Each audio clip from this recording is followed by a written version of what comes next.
Basically आप भी क्या इन क्वेश्चनों में 10 से 15 मिनट अपनी ख़राब करते हैं, पूरा सॉल्व करते हैं, फिर आंसर लाते हैं। तो मैं एक छोटी सी ट्रिक बता रहा हूँ, 2 सेकंड में इसको सॉल्व करेंगे अपन।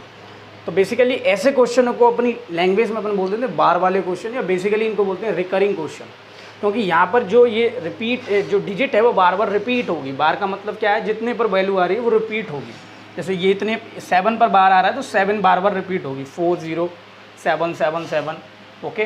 जैसे इसका मतलब 0.22222। बात समझ में? आप इसको सॉल्व कैसे करेंगे ध्यान से समझेंगे। बेसिकली 0.2 डेसिमल के बाद जो डिजिट है उस पर बार है, तो सिंपल अपन को कुछ नहीं करना, वो डिजिट लिखनी है। और कितने डिजिट पे बार है, 1 डिजिट पे बार है, सिंपल 9 लिखना। 2 डिजिट पर बार होता तो हम क्या लिखते हैं अपन, बेसिकली 2 बार 9 लिखते हैं। तो यहाँ पर सिंपल है, यहाँ पे क्या लिखेंगे, 5 लिखेंगे, और 1 डिजिट पे बार है तो 9 लिख देंगे। अब बेसिकली यहाँ 2 डिजिट पे बार है तो पूरी डिजिट लिखेंगे 53, और 2 डिजिट पे बार है तो क्या लिख देंगे 99। अब इस क्वेश्चन में समझना है, क्योंकि डेसिमल के बाद डायरेक्ट बार वाली डिजिट मतलब रिपीटिंग वाली डिजिट नहीं है। तो बेसिकली इसको सॉल्व कैसे करेंगे, पहले आप इसको पूरी डिजिट लिखेंगे 407। इस टाइप के क्वेश्चन में क्या करेंगे, पूरी डिजिट लिखी, फिर माइनस करेंगे किसको, जिस पर बार नहीं है। माइनस किसको करना है, जिस पर बार नहीं है, 40। बात समझ में है? अपॉन किसको लिखेंगे, कितनी डिजिट्स पर बार है, 1 डिजिट पर है तो 9 लिखेंगे। और जिस डिजिट पर क्या नहीं है, बार नहीं है, जिस डिजिट पर क्या नहीं है बार, कितने डिजिट पर बार नहीं है, 2 डिजिट पर, तो 2 बार क्या लिख देंगे, 0 लिख देंगे। बात समझ में आया? इसको माइनस करेंगे तो आपका आंसर आएगा 367,900। बात समझ में आया?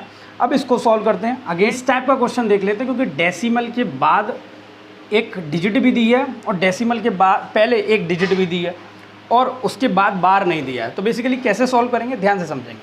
तो पहले मैं इसको यहाँ सॉल्व कर रहा हूँ।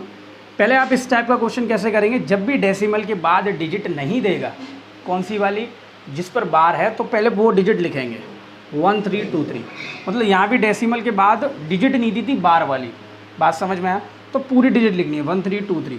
माइनस किसको करना है, जिस पर बार नहीं है। तो बार किस किस पर नहीं है, 1 और 3 पर, तो 13 हम क्या कर देंगे माइनस। अब यहाँ क्या लिखना है अपन को, कितनी बार डिजिट है, 2 बार डिजिट है। 2 बार डिजिट पे बार है तो 2 बार मैंने 9 लिख दिया। अब एक और 0 चढ़ेगा, क्यों, क्योंकि जो 3 है डेसिमल के बाद और उस पर बार नहीं है। तो कितनी बार आएगा 0, 1 बार। बेसिकली यहाँ बच्चे क्या करते हैं, 2 बार 0 लगा देते हैं, क्योंकि 1 पे भी नहीं है। लेकिन हमें जो 0 लगाने वाली चीज़ देखनी है, 0 वाला नंबर देखना है, वो डेसिमल के बाद देखना, ना कि डेसिमल से पहले देखना। तो यहाँ कितना 0 आया, 1 बार, क्योंकि 3 ओनली था जो डेसिमल के बाद वाला, जिस पर बार नहीं लगाता। अब इसको बेसिकली माइनस कर लेंगे तो आंसर आएगा 1310, और नीचे आएगा 990, और ये कैंसिल आउट हो जाएगा। अब बेसिकली इसको सॉल्व करेंगे तो किस प्रकार करेंगे, अगेन डेसिमल के बाद डिजिट दी है और उस पर बार है, और डेसिमल से पहले जो डिजिट दी है उस पर बार नहीं है। तो कैसे करते हैं, पहले पूरी संख्या लिख लेंगे 293। बात समझ में आया? पूरी संख्या लिख ली 293। फिर माइनस किसको करना है, जिस पे बार नहीं है। तो बेसिकली यहाँ तो कोई डिजिट नहीं है तो हम इसको माइनस करेंगे, सिंपल 2 को। बात समझ में आया?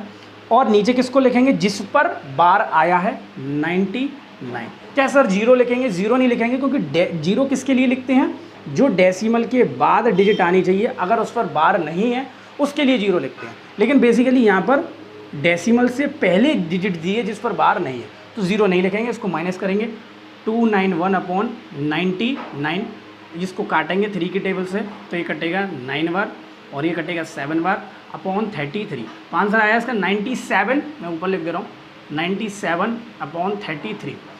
एक इकलौता क्वेश्चन कमेंट सेक्शन में आपको करने के लिए दे रहा हूँ, जिसे का आंसर आपको कमेंट सेक्शन में बताना है। और ऐसे ही क्वेश्चन को ट्राई करने की कोशिश करो अपने टेक्स्ट बुक से और अपनी कंपटीशन कोर्स की बुक